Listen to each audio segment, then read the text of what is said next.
तो हमने question number 2 पढ़ा था कि कार्बन सिक्वेस्ट्रेशन क्या होता है। यहाँ हम पढ़ रहे हैं क्रॉपिंग सिस्टम का क्या रोल है कार्बन सिक्वेस्ट्रेशन की प्रोसेस को इम्प्रूव करने में।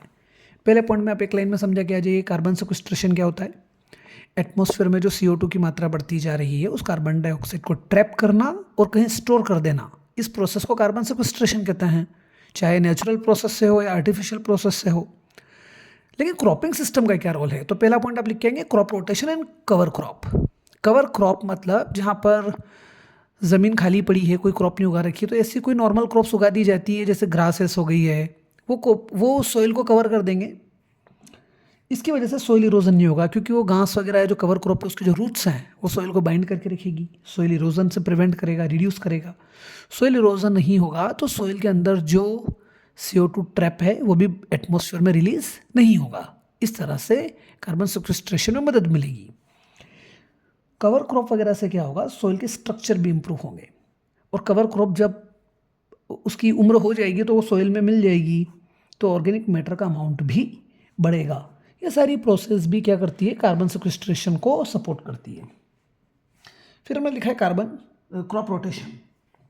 जब हम डिफरेंट टाइप की क्रॉप्स को रोटेशन पैटर्न पे उगाते हैं तो सॉइल के अंदर जो कार्बन है वो रिलीज नहीं होती है, या उनका रिलीज क्या हो जाता है, रिड्यूस हो जाता है।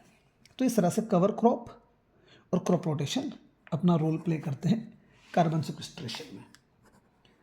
लिग्यूम क्रॉप जैसे कि मटर, चना, जिनकी रूट्स में राइजोबियम बैक्टीरियाज होते हैं, तो ये क्या करते हैं, लिग्यूम क्रॉप क्या करती है, इनकी रूट्स में राइजोबियम बैक्टीरियाज होते हैं।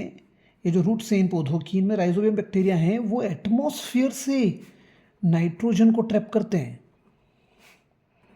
और ट्रैप करके काई में बदल देते हैं, नाइट्राइट्स या नाइट्रेट्स में बदलते हैं, जो नाइट्रोजन साइकिल में आपने बहुत बार पढ़ा ही होगा कहीं कहीं। तो देखिए लिग्यूम क्रॉप क्या कर रही है, एटमॉस्फेयर से नाइट्रोजन के अमाउंट को कम कर रही है, ठीक है। और लिग्यूम क्रॉप हम यूज़ करेंगे तो एक तो क्या होगा, एटमॉस्फेयर से नाइट्रोजन को ट्रैप कर लेगी। दूसरा क्या है, जब नाइट्रोजन को ट्रैप करेगी तो हमें केमिकल फर्टिलाइज़र क्या करना पड़ेगा, लेस केमिकल फर्टिलाइज़र यूज़ करेंगे। जब लेस केमिकल फर्टिलाइज़र यूज़ करोगे तो कुल मिला के ये भी रिलीज़, नाइट्रस ऑक्साइड का रिलीज़ क्या करेगा, लेस रिलीज़ करेगा। हमें केमिकल फर्टिलाइज़र ही कम यूज़ कर रहे हैं तो हार्मफुल गैसेस एटमॉस्फेयर में रिलीज़ ही नहीं होगी। तो लिग्यूम क्रॉप भी किसी ना किसी तरह से कार्बन सिक्वेस्ट्रेशन में अपना रोल प्ले करती है। नेक्स्ट है कार्बन फार्मिंग। टॉपिक का नाम ही क्या है, कार्बन फार्मिंग। हमें क्या करना है, हमें प्लांट्स लगाने हैं ताकि एटमॉस्फेयर में जो कार्बन है कार्बन डाइऑक्साइड के रूप में, वो प्लांट एब्जॉर्ब कर ले फोटोसिंथेसिस के प्रोसेस से, और वो कार्बन स्टोर हो जाए या ट्रांसफ़र हो जाए, प्लांट के बायोमास के रूप में कन्वर्ट हो जाए। इसको बोलते हैं कार्बन फार्मिंग। मतलब ट्रीज प्लांट करना है, वो एटमॉस्फेयर के कार्बन को एब्जॉर्ब करेंगे फोटोसिंथेसिस के प्रोसेस से, उस कार्बन को कन्वर्ट कर देंगे प्लांट के बायोमास में। This is known as carbon farming. Next है कंजर्वेशन टीलेज। आप देखो कि बिना खेत को प्लॉ किए, ये खेत है, हमें मान लीजिए पौधे लगाने हैं, तो हम सिर्फ उन्हीं जगह पर खड्डा खोदते हैं जहाँ पौधा प्लांट करना है। पूरी सॉइल को टिल करने की ज़रूरत नहीं है। जब सॉइल को टिल नहीं करेंगे तो उसमें स्टोर्ड CO2 भी बाहर नहीं आएगी। इसी मेथड को कहते हैं conservation tillage. And next is inter cropping.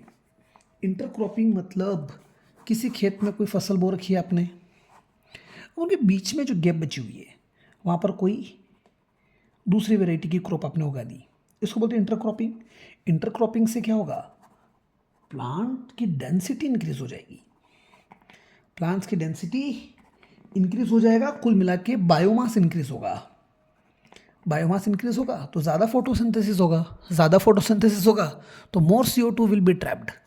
सो आपसे पूछे कि क्रॉपिंग सिस्टम कैसे कार्बन सिक्वेस्ट्रेशन में मदद कर रहा है, तो कार्बन सिक्वेस्ट्रेशन की डेफिनेशन लिख दीजिए। क्रॉप रोटेशन, कवर क्रॉप कैसे अपना रोल प्ले कर रहा है, लिग्यूम क्रॉप कैसे अपना रोल प्ले कर रहा है, carbon farming, conservation tillage and intercropping. These 6 points should be explained and last should be the conclusion कि what more can be done. That's all.